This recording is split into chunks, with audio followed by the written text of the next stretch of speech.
부총리 겸 교육부 장관으로서의 자질과 업무 수행 능력을 검증받기 위해 겸허한 마음으로 이 자리에 섰습니다. 교육자로서 40년 넘게 살아오면서 제가 한결같이 추구해온 목표는 오직 우리 아이들의 행복한 배움과 성장이었습니다. 아이들의 행복한 성장을 돕는 선생님이 되고 싶다는 꿈을 가지고 처음 교단에 섰고, 세종시 교육감으로 재임하는 동안에도 학교 혁신, 학교 민주주의의 회복과 함께 아이들의 행복한 삶을 최우선에 두고 정책을 추진했습니다. 교육부 장관 후보로서 막중한 책임감으로 두려운 마음이 크지만 그간 교육 현장에서 쌓아온 경험을 바탕으로 이재명 정부의 교육정책을 성공적으로 추진해서 이제는 대한민국 아이들의 행복한 배움과 건강한 성장을 위해 최선을 다하겠습니다. 존경하는 위원장님 그리고 위원님 여러분, 교육은 백년지 대계라는 고전적인 명구는 인공지능 대전환 시대를 맞이하는 지금도 여전히 유효하다고 생각합니다. 교육은 미래 세대를 이끌어갈 아이들의 성장을 든든하게 뒷받침하는 것이며 우리 아이들이 건강한 사회의 일원으로 행복하게 자라도록 돕는 것이야말로 교육의 가장 중요한 책무라고 생각합니다. 이를 위해서는 학교 현장에서 아이들의 배움과 성장을 이끄는 선생님의 역할이 무엇보다 중요합니다.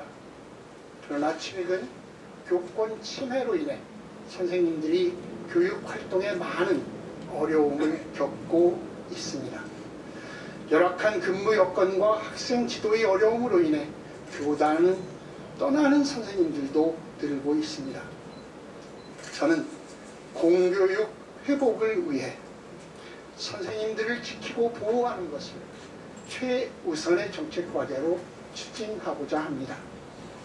선생님이 학생을 가르치고 돌보는데 온전히 전념할 수 있도록 지원하고 선생님으로서의 헌신과 사명감이 존중과 보람으로 돌아올 수 있는 교육 환경을 만들기 위해 온 힘을 다하겠습니다.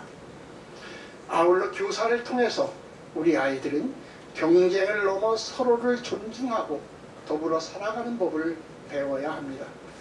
학교 현장에서 많은 아이들이 과도한 입시 경쟁으로 힘들어하고 있으며 꽃다운 생을 마감하는 안타까운 일도 있습니다.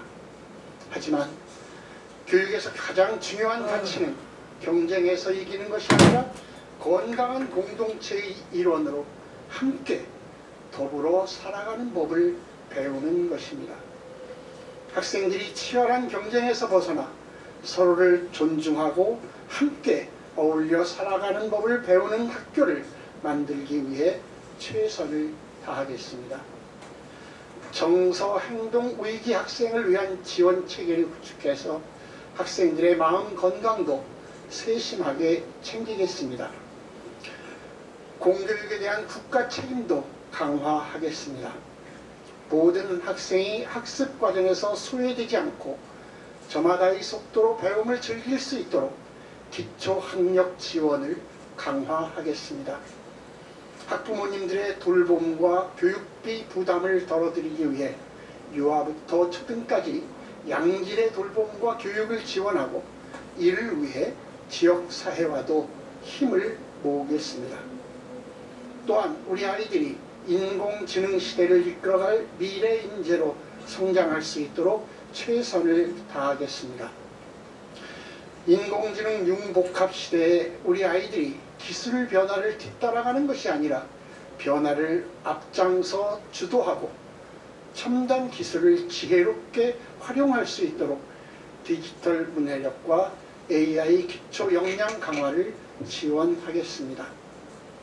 AI 시대에 진정으로 요구되는 생각하는 힘, 창의력, 문제 해결 능력, 그리고 인간다운 상상력을 키우는 인문학 교육을 확대하고 학교 시민 교육도 강화하겠습니다.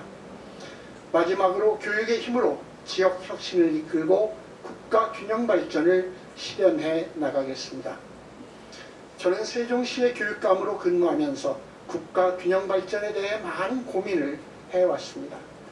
국가 전체의 지속 가능한 성장을 위해서는 수도권에 교육 자원이 집중되지 않도록 지역의 교육 여건을 개선하는 것이 매우 중요합니다. 전국의 모든 학생들이 서울의 특정 대학에 쏠리는 과도한 경쟁 체제를 허물기 위해서는 학생들이 자기 지역에서 좋은 대학을 갈 수 있고 졸업 후에도 그 지역에서 안정적인 일자리를 얻어 정주할 수 있도록 하는 선순환이 필요합니다.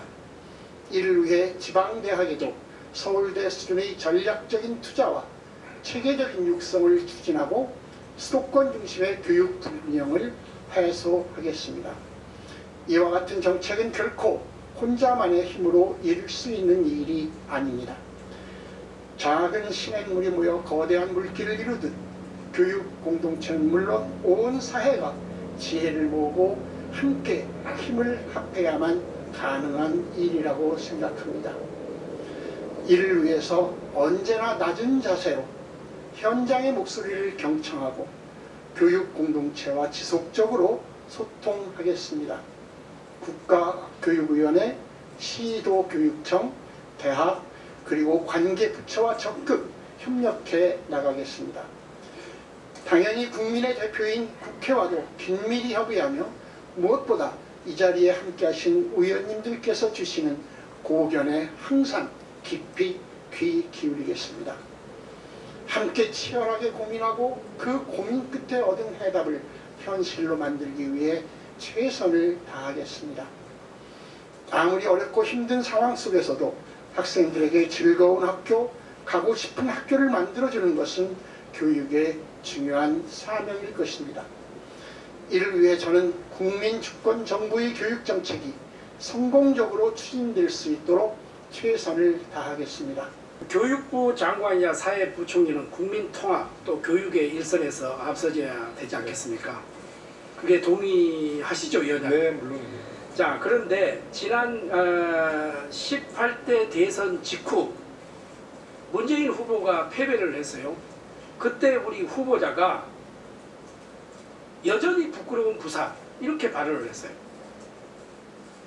그러면 이게 제2의 도시고 330만의 부산 시민들을 저는 모독하는 발언이다 이렇게 생각을 해서 오늘 정식적으로 저는 사과를 해야 된다 이렇게 생각을 하고, 만약에 후보자가 사과를 하지 않으면 본 의원은 이 청문회를 저는 불참하고 이석을 할 수밖에 없다, 이것을 먼저 말씀을 드리고 꼭 사과를 좀 받아주시기를 바라고요.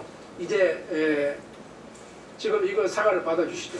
지금요? 지금 받고 제가 자료 제출 요청하겠습니다. 발언을 마무리하시고, 왜냐면 3분의 시간이 주어지는데요. 자, 후보자가 제출을 요구한 답변 속에서 북한을 16번 방문을 했습니다. 세부적으로 평양 3번, 금강산 5번, 개성 2번, 개성공단 6번이라고 이렇게 명시를 했어요. 남북교육협력법 제9조에 보면은 대한민국 국민이 북한을 방문하려면 반드시 대한민국 통일부 장관을 승인을 받아야 된다, 이렇게 이제 기록이 됐는데, 그런데 후보자가 본인 페이스북에 남긴 글에 따르면 2007년 4월 27일부터 30일까지 평양을 다녀왔고 그것이 4번째 방문이다. 요거는 자기 페이스북에 썼기 때문에 기록으로 남아있어요. 그런데 본 의원실에서 통일부에 자료를 요청하니까 딱 3번을 갖다 이렇게 나온단 말이에요. 3번을 갖다 이렇게 설명했기 때문에 이 자료가 2000년부터 이해까지 자료를 좀 제출해 주시자. 몇 년부터 몇 년이요? 2000년부터 자료를 제출해 주라, 이런 말씀을 드립니다. 오늘 점심시간까지 이 자료를 좀 제출하는 방북한 2000년 이후부터 방북한 자료를 보내달라는 거죠? 네. 이사입니다. 김대식 의원님 수고하셨습니다. 그 김대식 의원님께서 뭐 지금 부산 출신의 국회의원이시다 보니까 아마 저는 오늘 처음 듣는 얘기인데 여전히 부끄러운 부산이라는 발언에 대해서 문제제기를 하시는 거거든요. 저는 오늘 처음 들었습니다. 그 후보님 관련돼서 뭐 하실 말씀 있으시면 간단히 해주십시오. 네, 2010 말씀드려도 네, 그 서지영 의원님이 이제 국민의힘은 부산 출신 네 분의 의원님이 있다는 말씀을 저에게 말씀 주셨습니다. 네, 먼저 진심으로 사과드리겠습니다. 근데 그 글은 제가 직접 작성한 글은 아니었고요. 2012년 12월 18일 그 대선이 끝나고 나서 당시 저는 세종시 그 문재인 후보의 공동선거대책위원장으로 활동하고 있었다가 선거 패배를 했는데 부산에 사는 어느 시인이 그 여전히 부끄러운 부산인가 하는 제목의 시를 올린 것을 보고 이렇게 생각하는 사람도 있구나 해서 그냥 공유를 했었습니다. 그럼에도 지금 와서 생각해 보면 그 시를 읽고 혹시 부산에 계신 분들이 상처를 입으셨을 수도 있다 생각을 하면 신중하지 못했던 공유라고 생각해서 다시 한번 사과드리겠습니다. 예, 이배용 국가교육위원장 이야기를 안 할 수가 없는데요. 이배용 국가교육위원장이 윤석열, 김건희에게 금 거부기와 편지를 건넸다는 사실이 특검을 통해 드러났습니다. 사상 초유의 일이고 그 국교위 담당하는 상임위원으로서 참으로 부끄럽습니다. 수년간 고위공직자 신분으로 살아온 분이 공직자의 책임과 의무 몰랐을 리 없습니다. 무엇보다 대한민국 교육의 백년지 대계를 책임지는 국가교육의 수장이셨는데요. 단순히 이걸 사직으로 정리될 사안이 아닙니다. 아니 4줄짜리 입장문 내고 사직하겠다는 거 이거 도망가겠다는 거 아닙니까? 그동안 저희가 뉴라이트 국가교육위원장 인정할 수 없다 수없이 말해왔을 때 어떻게 하셨어요? 끝까지 버티셨죠. 근데 금거북이 나오자 매간매직 의혹 나오니까 바로 4줄 딱 입장문 남기고 지금 사라지셨거든요. 이렇게 도망가게 둘 수 없습니다. 자, 특검은 편지와 금거북이가 단순한 신분을 위한 게 아니라 특정한 의도를 담고 있다 이렇게 보고 있거든요. 설사 임명 전 행위라 해도 과거 박근혜 때를 보면 탄핵 결정에서 헌재가 공직자가 헌법과 법률을 준수할 의무는 임기 개시 전후를 막론하고 계속된다 이렇게 밝히고 있습니다. 공직을 얻기 위해 매수하려 했다면 그 자체가 공정성을 굉장히 심각하게 훼손하고 있다고 보고요. 헌법 정신에 위배되는 겁니다. 형사처벌뿐만 아니라 탄핵 파면감이라고 저는 생각을 하고요. 개인의 일탈 아니고 국교위의 위상과 신뢰를 뒤흔드는 굉장히 중대한 사안이라고 보고 있습니다. 절대 이대로 그냥 사퇴하게 둬서는 안 됩니다. 이배용 위원장 입장문 내고 사직하겠다는 것은 국민과 교육을 우롱하는 것이고요. 지금 연가 쓰고 나서 국무회의 예결위 다 출석하지 않고 있거든요. 반드시 국회에 출석해서 국민 앞에 사실을 밝히고 사죄해야 된다고 생각합니다. 국회 차원에서 저는 탄핵 소추도 불사해야 된다 그렇게 생각하고 있습니다. 이상입니다. 후보자께서 내정된 이후에 언론에 보도된 내용들 보면은 과연 그 국민 통합과 공정한 그런 통합을 이뤄낼 수 있을지에 대한 의문이 드는 것도 사실입니다. 특히 무엇보다 우려되는 것은 정치적 편향성입니다. 헌법 31조 4항에 따르면 교육에서만큼은 저희가 정치적 중립성을 명확히 규정하고 있습니다. 그러나 후보자께서 걸어오신 길을 보면 극단적 편향성을 여과없이 표출하셨고 또 특히 음모론에 동조하는 그러한 행태들을 보여주셨습니다.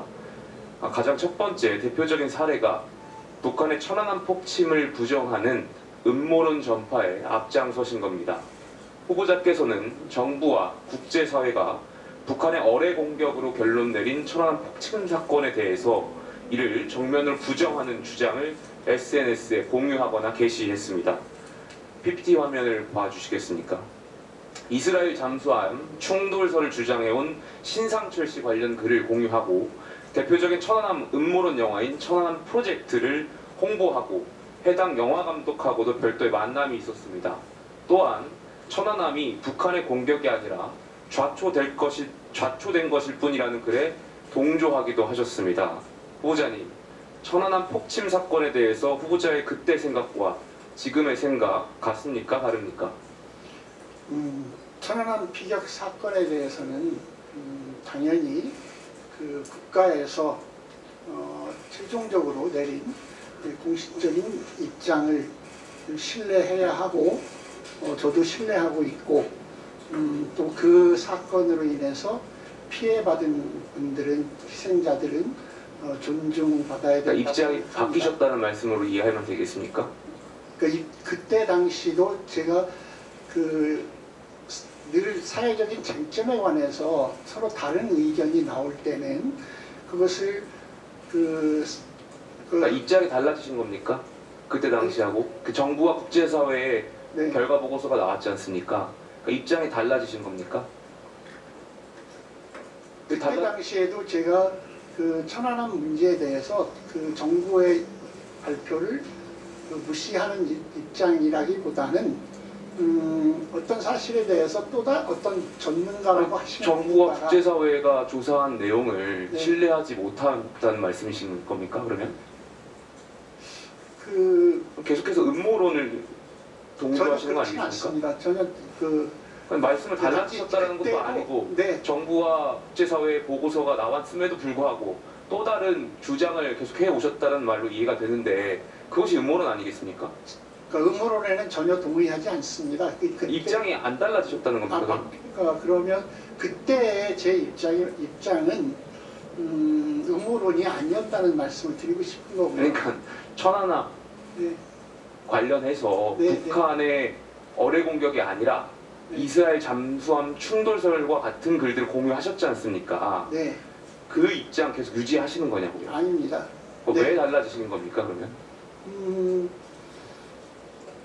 저는 국가에서 공식적으로 조사하고 그거에 대해 발표하는 것은 조금 전에는 그게 발표가 됐음에도 불구하고 다른 주장들이 있었기 때문에 또 그런 가능성 때문에 글을 올리신 것처럼 말씀하셨지 않습니까? 입장이 안 바뀌신 거 아닌가요 그러면?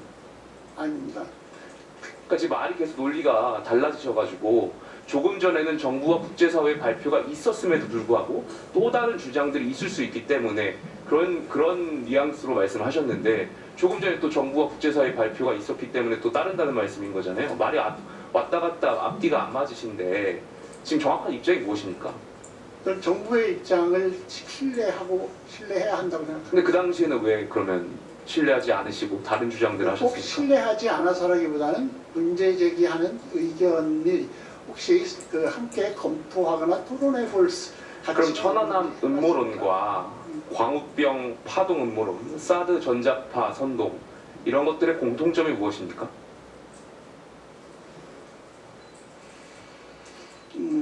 제가 깊이 알고 있지 못합니다만 제가 전문성이 없기 때문에 전문성이 말씀드리는 게 아니라 네. 이런 음모론에 대한 공통점이 무엇인가 여쭤보는 겁니다.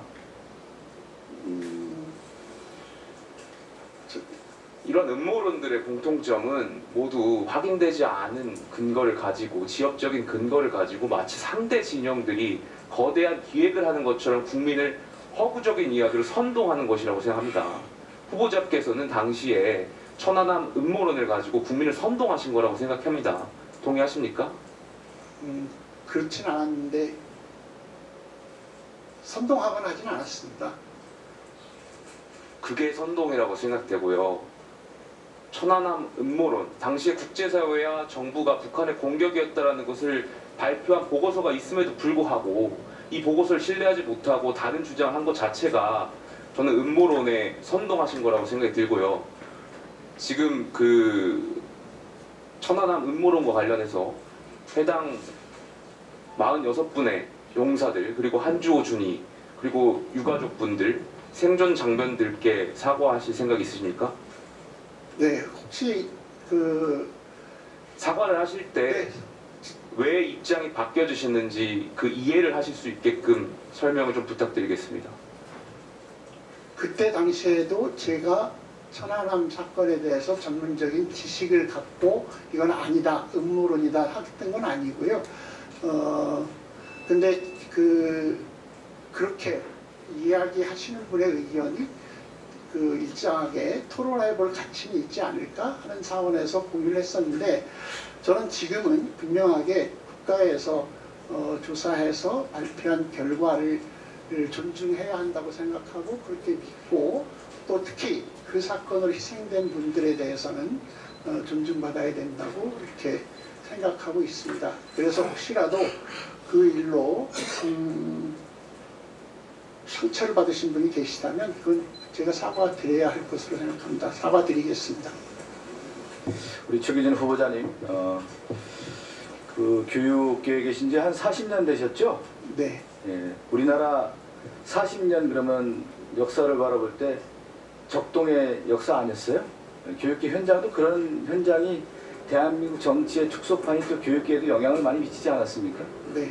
예, 그런 가운데 이제 사회운동도 하셨고 또 교육 현장에 있었고 또 책임 있는 세종시 교육감까지 3선을 연임했기 때문에 그러한 업적과 일들을 많이 해왔기 때문에 장관 후보자가 됐다 이렇게 생각되는데 개인적으로 볼 때 장관 후보자가 된 가장 근본적 이유, 이 지명받은 이유가 어디 있다고 보십니까?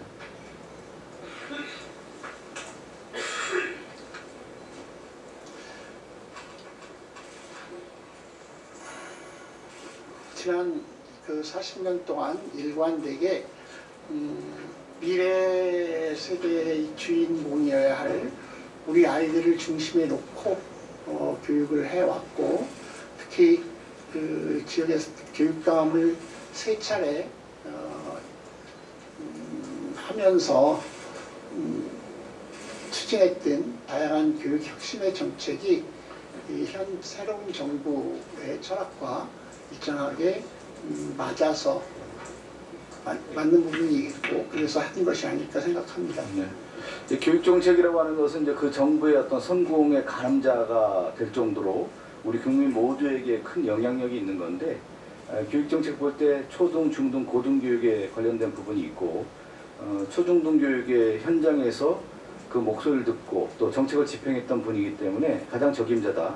앞으로 남아있다고 하면은 이 초중등 유아교육뿐만 아니라 고등교육까지 포괄하는 한국 교육 100년 대계를 만들 수 있는 큰 역할을 좀 해주시면 한다라는 아마 그런 바람이 있기 때문에 장관 후보자가 됐을 거라고 생각이 들고요. 저는 우리나라 이제 관료들이 이제 장관이 되면서 가장 중요한 어떤 바로미터가 있다고 봅니다.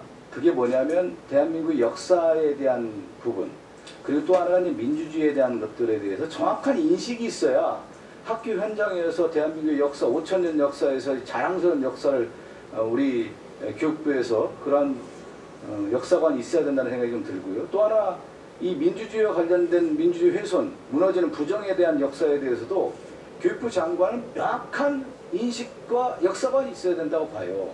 우리 앞서 이배용 교육위원장과 관련된 얘기가 나왔는데 저희들이 국정감사에서 어떤 지적을 했냐면 이배용 위원장이 역사학자 출신인데 대한민국 역사에 대해서 제대로 알고 있느냐에 대한 근본적 문제를 질의를 했었어요. 그 중에 하나가 뭐였냐면 윤석열 내란과 관련돼서 학자이자 총장이자 교육위원장이 어떤 생각을 갖고 있느냐 이 부분에 대해서 명확한 입장을 내라고 했는데 정확한 입장도 못 내놨던 사람들이 교육계 수장으로서 일을 했다라고 하는 것은 대한민국 역사를 부정하는 것이다. 그리고 지금 교육부 산하에 역사를 담당하고 있는 국사편찬위원회라든가 동북아 역사재단이라든가 한국과중앙연구원 이런 분들이 역사의 수장으로 있으면서 내란에 대한 얘기도 제대로 못하는 이런 사태가 벌어지고 있다는 것은 저는 근본적인 문제가 있다고 생각이 들기 때문에 장관 후보자가 이런 교육부 장관 후보자가 여기에 대해서도 분명한 입장을 내야 될 것 같아요. 저는요.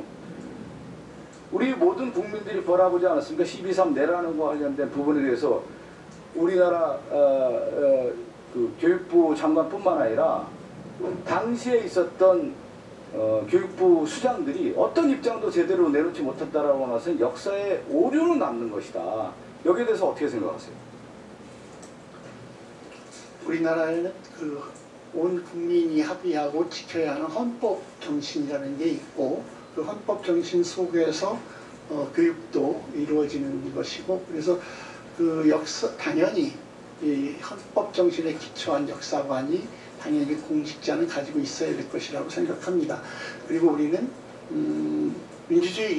대한민국은 민주주의 국가로서 민주주의의 기본 원칙이 지켜지는 나라여야 하고 그러지 못한 것에 대해서는 이번에 국민들께서도 그거에 대해서 저항하셨듯이 그걸 특히 교육 현장에서는 제대로 민주주의 교육이 이루어질 수 있도록 노력해야 하지 않을까 싶습니다. 그런 차원에서 이제 민주 시민 교육이 매우 중요하고요.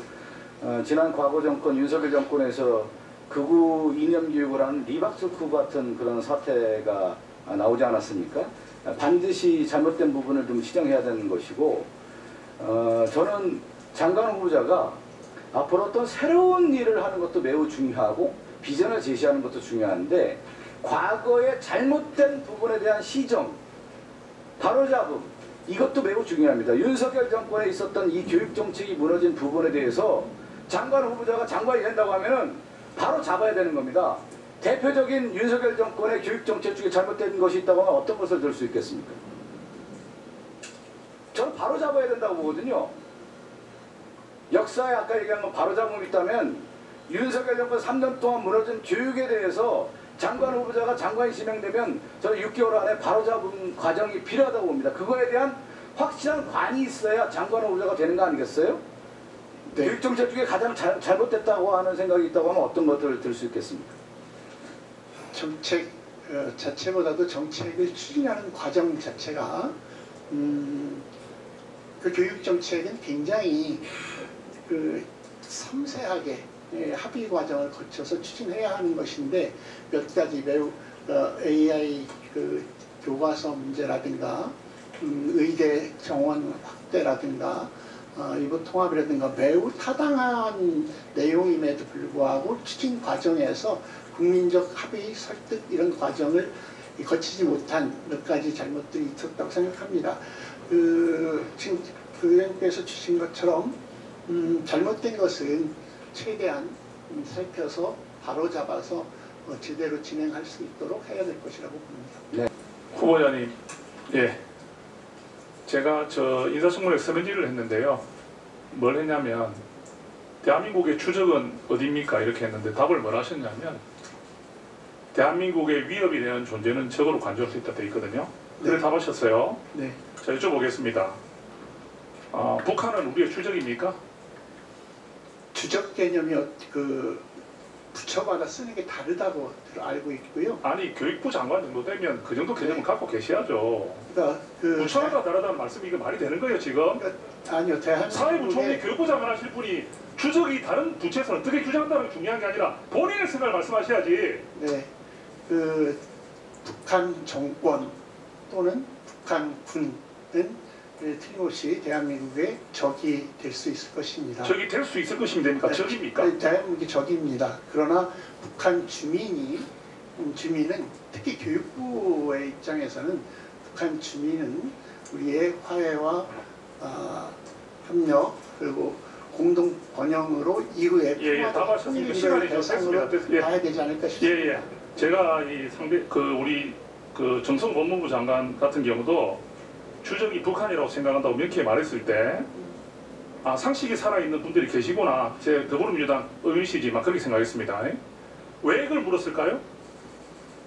후보자님의 그간의 행적을 보면 북한을 찬양하는 듯한 느낌이 너무 많아요. 그리고 하나 더 여쭤보겠습니다. 자, 이 말에 대한 해명을 좀 해보세요. 해방 직후 미국이 없었다면 한국이 사회주의 모범 국가가 됐을 것이라는 주장에 동조한 적이 있죠? 없어요? 없습니다. 실제로 없어요? 네. 그 우리 팩트체크 한번 해보겠습니다. 다시 말씀드립니다. 그대로 사실대로 이야기해 주세요. 해방 직후 미국이 없었다면 한국이 사회주의 모범 국가가 됐을 것이라는 주장에 동조한 적이 없다는 말이죠? 없죠? 전혀 기억이 없습니다. 자, 그럼 우리 국민의힘에서 바로 체크 들어갑니다. 예, 그 부분은 지금 말씀드리 하셨으니까. 예. 자, 화면 지금 보여주세요. 후보자님, 화면에 보이는 혹시 어린 이름 아시죠? 어린 이름. 네? 누군지 아시죠? 지금 화면 보세요. 안 보입니까? 화면. 김민식. 예, 어린 이름 누군지 아시잖아요. 누굽니까? 뒤에서 말하지 마세요. 아니, 갑 생각이 안 나는데요. 아니, 어린 이름이란 정도까지 제가 힌트를 드렸으면 이거는 아셔야 되는 것 같은데. 이게 민식이법이잖아요, 그죠? 우리가 이 민식이법이 우리 사회에 얼마나 큰 영향을 미쳤습니까? 왜요? 물어보면 안 돼요? 아니, 이해하세요. 네. 지금 민주당이 좀 실망입니다. 네. 예. 여당 역할 열심히 하는 건 좋은데 무리수 두지 마세요. 네. 자, 이게 지금 스콜존 네. 사망 사건의 미신을 다 들어보셨죠? 죄송합니다. 네. 자, 그럼 다음 문제 한번 보세요. 이거는 이제 맞추셔야지. 에이, 그만 자꾸 이야기하니까 왜 그래? 뭡니까? 이거는 지금 이야기하시면 안 돼. 이 숫자 뭐죠? 네, 제가 음주 운전에 걸렸던 수치입니다. 그렇죠. 네. 자, 그러면 이걸 제가 말씀드리는 이유가 뭐냐면 이 숫자를 말씀드리는 게 우리 교원들은요 음주운전으로 걸리면 어떻게 되는지 한번 말씀해 주시겠습니까? 우리가 어떻게 처벌받죠? 교원들이 말씀해 보시죠. 징계의 대상이 됩니다. 어떤 정도 징계를 받습니까? 교육하면 그 정도 아셔야지, 그죠? 네. 자, 교직사회에서 음주운전 발각되면 용서해 줍니까? 경고처분으로 끝납니까? 아니면 사실상 평생 성년이 불가능한 것으로 결정이 됩니까? 어떻게 됩니까? 말씀해 주십시오. 승진이 어렵고 징계 대상이 됩니다. 제가 알기로는 승진이 안 되는 걸로 아는데요. 맞죠? 네. 자, 그러면 우리 교원들은 다 압니다. 이 승진하기 위해서 얼마나 힘든지 다 알거든요. 그죠? 여기까지 아시죠? 승진할 때는 수많은 그런 조건을 갖춰야 돼요. 교장 선생님으로부터 승진 평점도 받아야 되고 연구학교도 가야 되고 벽지도 가야 되고 논문도 써야 되고 수많은 조건을 이루어서 한 20년이 되면 이제 승진의 자격이 생깁니다. 맞죠? 네. 그 수많은 고생을 해서 교감 교장으로 승진을 해요. 그런데 음주운전에 걸리면 승진 대상에서 제외되는 이런 엄중한 현실에서 교원들을 통할하는 교원들의 가장 모범이 될 분이 음주 측정에 걸려서 이렇게 징계를 받았다. 여기에 대해서 한 말씀 부탁드리겠습니다. 어떻게 생각하세요? 아까 말씀드렸듯이 그건 제 평생에 가장 잘못된 일이고 사과를 드리고 다만 그때 당시 저는 교원의 신분은 아니었고 22년 전 일인데 그 이후에 단 한 차례도 반성하는 의미에서 운전을 하지 않았다는 말씀드리겠습니다. 정관님, 지금 우리 민주당에서 지난번에 박순애 장관 후보자 윤석열 정부에서 혹시 기억나시죠? 그죠? 그때 음주운전 경력 때문에 민주당이나 정교조에서 굉장히 비판을 많이 했었어요. 그죠? 기억나십니까? 박순애 교육부 장관 후보자가 음주운전으로 우리 사퇴라는 요구를 굉장히 많이 받았어요. 지금 화면 보시면요. 민주당, 윤석열, 박순애 음주운전 감싼다고 국민 정서가 동 떨어진다. 예, 임명하면 국민 우롱이다. 민주당, 노무현 표절 의혹, 음주운전 경력 박순애 후보 지명 철회해야. 민주당이 이렇게 했었어요. 자, 지금 민주당 의원들 말씀 어떻게 하시는지 들어보고 싶습니다. 자, 교육부 장관 후보자님, 민주당 이때 이렇게 했는데 지금 본인에게도 똑같은 말 저희 하는데 어떻게 생각하세요? 자, 지명 철회하고 사퇴해야 된다고 생각하는 거 제 주장이 무리한 주장입니까? 할 수 있는 주장입니까? 3년 전에 민주당이 똑같이 이렇게 했어요. 국민의힘이 지금 똑같은 것으로 와 있는 교육부 장관 후보자에게 사퇴해라, 대통령 지명 철회라는 게 무리한 요구입니까? 어떻게 생각하세요? 사과로 끝났습니까? 그때 박순애 장관 끝까지 그때 지명 철회를 하지 않았습니까? 이렇다 저렇다 지명 철회해라 했잖아요. 민주당이 지명 철회해라 했잖아요. 그래, 끼어들지 마세요. 교육부장은 후보입니까? 교육부장은 후보 아니에요. 자, 답하세요. 우리가 무리한 요구한 거예요. 교육부장은 후보예요. 네. 지금 촬영을 했잖아요. 그래. 자, 정리해 주시죠. 네. 말씀해보세요. 우리가 무리한 요구한 거예요. 제가 답변할 일은 아닌 것 같습니다. 아니, 지명 처리하는 게 무리한 요구라고 제가 말이.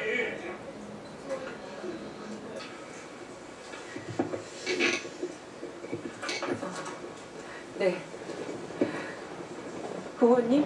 네. 네. 후보님께서 애초에 중등교원으로 처음 부임하신 이후에 전교조라는 것을 고민하시던 그 문제의식이 있으셨을 거 아닙니까? 네. 그리고 아까 언급됐던 전과라는 것도 결국 그 전교조의 활동 과정에서 나온 거죠? 네. 생긴 거죠? 전교조 관련해서도 있고 네. 87년 민주화운동 관련해서도 있고 그렇습니다. 그렇습니다.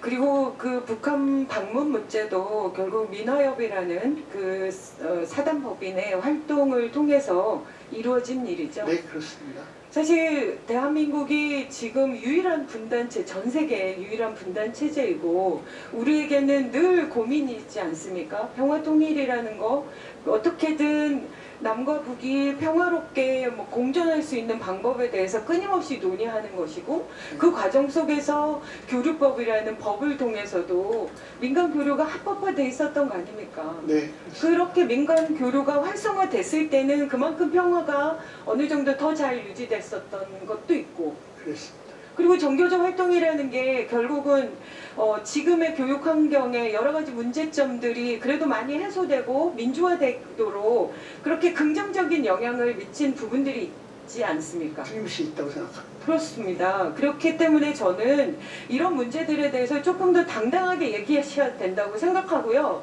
그렇게 수십 년 동안 민주화를 위해서 수많은 분들이 아무도 제대로 불만이 있어도 표현하지 못할 때 그렇게 용기를 내서 본인의 어떤 그 개인적인 영달이 아닌 그런 대한민국을 위해서 노력했던 그런 지점들을 인정해줘야 된다고 생각합니다. 그것을 마치 친북좌파라고 이렇게 비난하는 것은 옳지 않다고 생각하는데 어떻게 생각하십니까?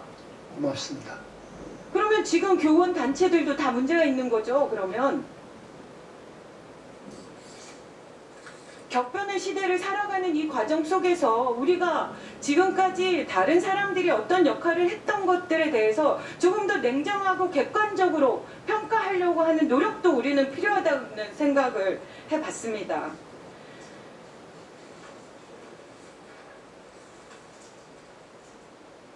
지금 후보님께서는 세종시에서 교육감을 3선을 하셨기 때문에 전체적으로 교육의 문제 그리고 교육이라는 게 또 단독으로만 있는 것이 아니라 그것이 이제 그 지역의 소멸과 또 일자리와 여러 가지 것들이 다 연결되어 있는 것인데 어쨌든 신생 도시이기도 하고 공무원들이 주로 많이 살고 있는 그런 도시이기도 해서 여러 가지 고민들을 많이 하셨을 것 같습니다. 그것들과 관련된. 그래서 아마 조례 같은 것도 다양하게 경험했고 그거를 세종시의 경험을 또 전국에 또 다른 교육의 과정 속에서 녹여낼 수 있으시길 기대합니다. 그런 과정에서 제가 관심이 있는 문제가 어떤 거냐면 지금 우리 영어 유치원이라고 얘기하는 네. 이 막 긍정적으로 표현하는 거 영어 유치원 아니지 않습니까? 영어 네. 학원이죠. 네. 네. 아이들을 고통스럽게 내모는 이 문제들에 대해서 몇몇 의원들이 계속 지속적으로 관심을 갖고 이것에 대한 문제 제기를 하고 있는데 이 부분과 관련해서 최근에 조금의 변화가 조금씩 일어나고 있는 것 같습니다. 8월 21일 며칠 전이죠. 8월 21일에 그 학원협회에서 그 이른바 7세고시라는 거 이것들 입학시험 같은 것들을 없애겠다 이렇게 선언도 했고요. 네. 그리고 8월 25일에는 그나마 요즘 국가인권위원회가 참 엉망인데 이 부분은 그래도 긍정적으로 평가할 수 있게끔 이 7세고시에 대한 그러니까 사교육에 대한 교육부에 대해서 이제는 방관하지 말고 진짜 제대로 된 적극적인 조치를 취하라는 의견을 표명한 게 있습니다. 혹시 알고 계십니까? 네. 네. 그 부분들을 꼼꼼히 읽어봐 주셨으면 좋겠습니다. 저희 그 교육위원회에서 교육위원들이 지속적으로 문제 제기한 것들이 여기 고스란히 담겨 있어요. 네. 그리고 우리 의원실에서 이렇게 조사해서 발표했던 그 자료들을 인용하면서 특히 강남 3구에서 어린 아이들이 우울증 이런 걸로 정신과 상담을 받은 비율이 어마어마하게 높아졌습니다. 그만큼 아이들이 일종의 아동학대일 수도 있는 네.